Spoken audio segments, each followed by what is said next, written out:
من اول ما بدات وكان وزني تقريبا اكتر من 120 كيلو زي ما انتم شايفين كده، لغايه ما وصلت لوزن 80 كيلو بالشكل ده، وبعدها وصلت لوزن 90 كيلو كان شكلي كده. عملت غلطات كتير جدا، وطبعا بعدها عرفت كل الغلطات دي واتعلمت منها، سواء بقى بسبب الدراسه في علم التغذيه والتدريب، وفي نفس الوقت الخبره اللي انا اكتسبتها في الرحله بتاعتي دي كلها. فان شاء الله في فيديو النهارده هقول لك كل الغلطات دي وازاي تتجنبها بحيث ما تقعش في نفس الاخطاء اللي انا عملتها. وانا بقول لك انت اكيد مهما كان مستواك اكيد في خطا من الاخطاء دي انت بتعملها في الدايت بتاعك. واللي عايز يشوف الرحله بتاعتي بالتفصيل يا ريت يشوف فيديو الترانسفورميشن بتاعي، واستنوا لاخر الفيديو لان في نقطه هقولها تقريبا اغلب الناس بتقع فيها. اول نقطه العقليه المتحجره. يمكن انا كنت من اول ما بدات، والكلام ده برضو بشوفه في الناس اللي هي بيكون وزنها تخين ولسه بتبدا الدايت بتاعها وكده، دايما بيكون عنده العقليه بتاعت ان انا لازم اكون جعان في الدايت بتاعي عشان ده معناها كده ايه، ان انا ماشي صح وان انا كده هخس ويكون ضميرك مرتاح عن الدايت بتاعك. وده مهما انت قعدت تسمع عن مبدا السعرات الحراريه وان انت ممكن تاكل اكل انت بتحبه وتخس، برضو كل الكلام ده بتكون انت مش مقتنع بيه. فلا انا اقدر اقول لك الحياه بتتغير مع الوقت، والعلم برضو كل فتره الدنيا بتتغير وبتتقدم. ففكره ان انت تفضل متعلق بفتره زمنيه زي مثلا اول الالفينات والتسعينات والكلام من ده، لا، لازم تتابع اول باول وتشوف الدنيا دلوقتي ماشيه ازاي وتتابع. فاللي اقدر اقول لك لازم تغير العقليه بتاعتك. تاني نقطه الميزان. دايما اي حد بيخس في الاول بتلاقي عنده هوس في حاجه اسمها الميزان، ولكن اللي اقدر اقول لك الميزان ده يعد مرجع، وكمان مش المرجع اللي تركز معاه قوي في التطور بتاعك.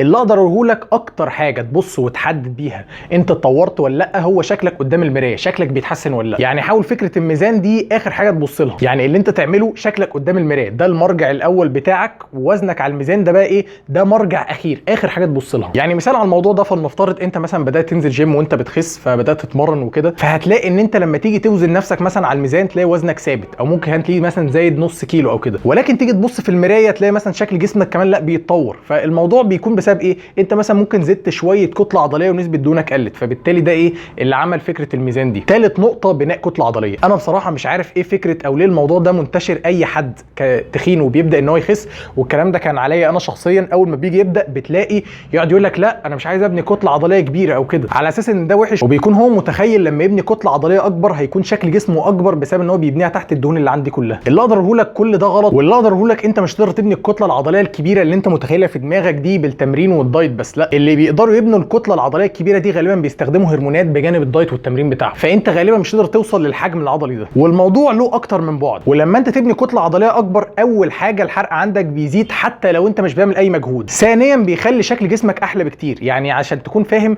حجم كيلو العضلات اصغر بكتير جدا من حجم كيلو الدهون. ولما تبتدي تبني كتله عضليه وانت بتخس هتلاقي نفسك بعد ما بتخس شكل جسمك متقسم، مش شكل جسمك وحش. رابع نقطه ودي النقطه الاخطر والاهم، دلوقتي انت اول ما بتبتدي فلنفترض ان انت بقى ايه ماشي صح وبدات تتبع بمبدا السعرات الحراريه وعرفت ازاي تحسب السعرات الحراريه بتاعتك وكل الكلام ده، وبالمناسبه انا عامل سلسله حلقات كامله عن الموضوع ده، وانت مثلا دلوقتي عرفت سعرات الثبات بتاعتك كل حاجه زي الفل، وبعد بقى ما عرفت سعرات الثبات بتاعتك قللت عنها جامد قوي في اول ما بتبدا. يعني مثال، انت مثلا عرفت ان سعرات الثبات بتاعتك 3000 سعره حراريه، جيت اول ما بتبدا جيت مثلا بدات ب 1600 سعره حراريه في اليوم، ظنا منك ان انت كده هتخس اسرع، وحلو بالفعل هتلاقي نفسك وانت ماشي على السعرات دي جسمك بيخس والدنيا زي الفل، ولكن مثلا هتيجي بعد مده مثلا شهر او كده هتلاقي التطور بتاعك وقف، بمعنى صح ما يعرف بالبلاتو. فساعه البلاتو ده بقى انت المفروض بتقلل سعراتك الحراريه اكتر شويه بحيث ايه ان انت تكمل رحله خساره الدهون بتاعتك. فانت دلوقتي جبت اخرها من اولها، بمعنى صح انت قللت قوي، هتقل اقل من كده ايه. فالصح لما تيجي تبدا ابدا برنج عالي، مثلا فلنفترض 3000 سعره دي مثلا سعرات الثبات بتاعتك، تقلل مثلا عنها 500 سعره حراريه، اللي هو مثلا تاخد في اليوم 2500 سعره.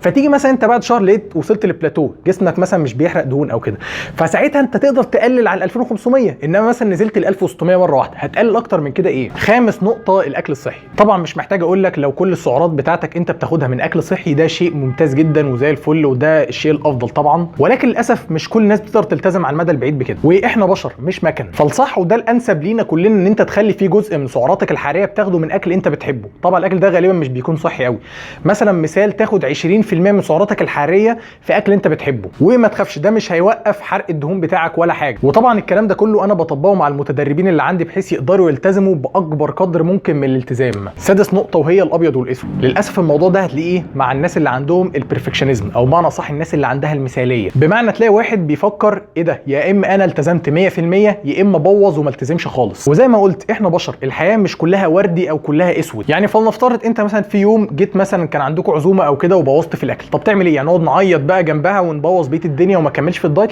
لا، انت ممكن مثلا تعمل حاجه ثانيه. اول حاجه ان انت مثلا تاني يوم تقلل من السعرات بتاعتك زياده شويه، او مثلا ممكن تقلل من الكارب بتاعك تاني يوم مثلا، او ابسط الحاجات اللي ممكن تعملها ان انت تكمل تاني يوم وما تبصش وراك. سابع نقطه وهي الوجبه المفتوحه، ودي بقى الكارثه الكبرى. اول حاجه لازم تكون فاهمها، السعرات الحراريه بتتحسب على مدار الاسبوع كامل او الشهر كامل كمجمل، مش على مدار اليوم بس. يعني فلنفترض انت مثلا عامل عجز سعرات 500 سعره كل يوم، يعني انت مثلا هتلاقي نفسك على اخر الاسبوع عامل عجز 3500 سعره حراريه. فجيت انت مثلا اخر الاسبوع ده خدت وجبه مفتوحه وكلت فيها مثلا 5000 سعره او 3000 سعره، وايوه في ناس بتقدر تعمل كده. حرفيا انت ضيعت كل اللي انت عملته في الاسبوع بتاع الدايت ده. وسيبك بقى من الهبل اللي يقعد يقول لك الوجبه المفتوحه دي بتعلي الحرق عندك وكده، لا مفيش حاجه اسمها كده، وكل الابحاث اثبتت عكس كده. الوجبه المفتوحه يعد فايدتها الرئيسيه فكره انها تكون عامل نفسي ليك، زي مثلا ان انت التزمت بدايت لمده اسبوع كامل، فبالتالي بتكافئ نفسك بوجبه مفتوحه. طب الحل ايه دلوقتي عشان تاخد الوجبه المفتوحه دي وفي نفس الوقت ما تبوظش مجهودك اللي انت عملته؟ تحاول تدخل الوجبه المفتوحه دي